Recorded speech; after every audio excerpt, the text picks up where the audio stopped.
நிறைய பேர் தப்பா புரிஞ்சுன்னுக்குறாங்க அரசியல். அரசியல் அதிகாரம் கைப்பற்றினா இப்ப எப்படி இருக்கிறாங்க அரசியல் தலைவர்களா? இது போலதான் அதிகாரம் நினைச்சாங்க. பாபா சாஹேப் அம்பேத்கர் சொல்றாரு, நான் எதுக்கு அரசியலை தேர்வு பண்ணேன்? நான் பாரட்ல முடிச்சுட்டு வர பம்பாய் மாகாணம் அரசாங்கம் என்ன நீதிபதி பதிவத்துக்கு சொல்றாங்க. குறுகிய காலத்துல தலைமை நீதிபதி ஆயிடலான்றாரு. அது வேண்டாம். பேராசிரியர் பதவியை ராஜினாமா பண்ணும்போது ஏன் ராஜினாமா பண்ற, இயக்குனர் ஆயிடலான்றாங்க. வேண்டான்ற. என் கண் முன்னாடி 2 இருந்தது. எனக்கு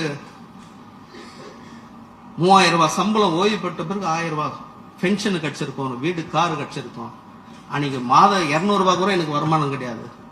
நான் 2த்தையும் வேணான்னு சொல்லிட்டு, ஏன்னா இந்த 2த்தையும் பொறுப்பெடுத்தனே என் சமூக விடுதலைன்றது கேள்விக்குறியாயிடும்.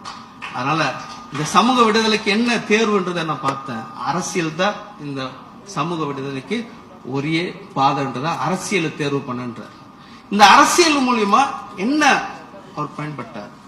2000 வருஷமா இருக்கக்கூடிய அந்த வர்ணாசிரம பார்ப்பன தத்துவத்தை மாத்தினார். 2000 வருஷமா பார்ப்பன தத்துவத்தை மாத்தி கொடுத்தார் நம்மளுக்கு.